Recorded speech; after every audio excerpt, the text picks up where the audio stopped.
The way I got into the bar business is my friends were opening a bar called the Banshee, and they bought it from a bunch of drug addicts, a bar called Storby's in Chico. So we went and like cleaned all the needles out of the basement and cleaned the whole place up. I did drywall, electrical, painted, did the bathrooms, hung ceiling fans, and I had like built up so many free drinks. So the night they opened was New Year's Eve, and I went in to get all my free drinks, and I noticed that one of their friends was the door guy, and there was a line around the block.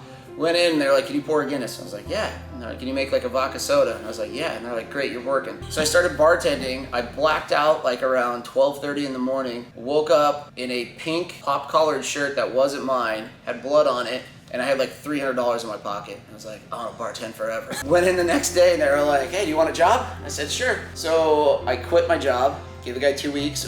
I was working at a golf course as a superintendent. Quit and then just started bartending. And then I got suspended my first week at work. I paid off all my student loans and was making so much money that I just never went back. And then after about 5 years, I decided I think that I should do this on my own and stop paying people. I walked around town asking everybody where was the bar that nobody liked and might be for sale. And they're like, "You should go to the Rocks."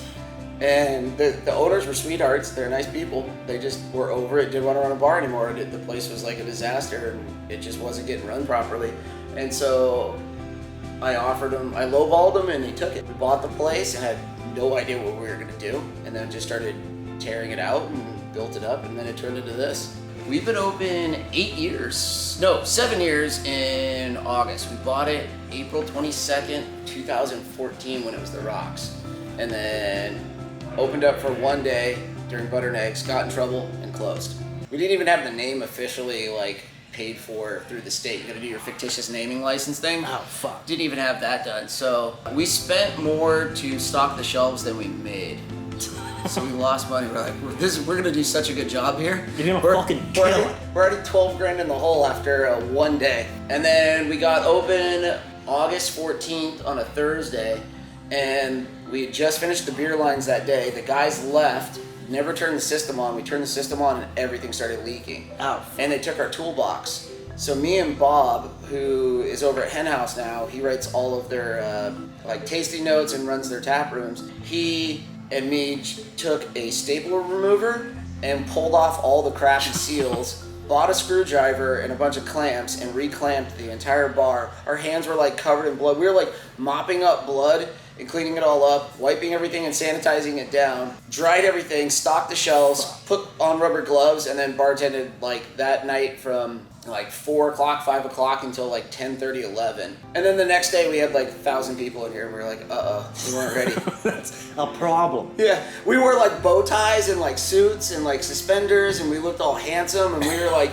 thinking we were gonna be this nice cocktail bar, and there was like 400 shitheads all at once. We had no door staff, no nothing. Damn. It was genius. So the Roaring Donkey was supposed to be a classy cocktail bar. Yeah, that lasted from 4 o'clock to 5 p.m. August 14th, 2014, and then it never stopped. I just don't picture you as a fancy cocktail guy. I'm not. I was lying. I was lying to myself, and I was lying to everybody that came in here. So we got the name from, I kept telling everybody I was gonna open a bar. I decided to go to Ireland, work for no tips and work for cheap, get out of my comfort zone. And we were in Cove, Ireland, which is the last place the Titanic set sail. And there was a bar called the Roaring Donkey at the top of the hill. And I went there to get a wine opener, to open some wine to drink at the hostel. And I went there and I never left. So for like 4 hours, I was just drinking and partying. Girlfriend shows up, she's upset, and they're like, don't worry, honey, just come on inside, you can have some drinks. So the whole night we were joking about how we were gonna, when Brian opens his bar one day, it was gonna be called the Roaring Donkey.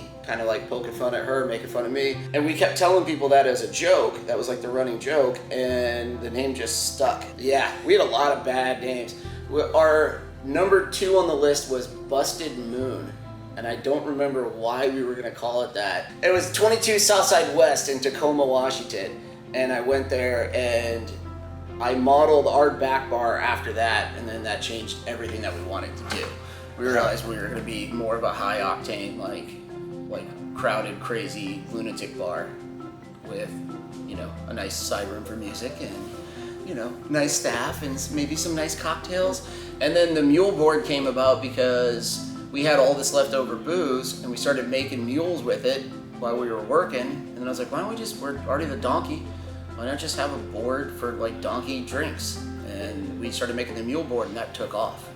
And everybody was drinking mules, and we're like, well shit, that worked out well. Like, we thought it was only gonna last a month, and then now it's still here.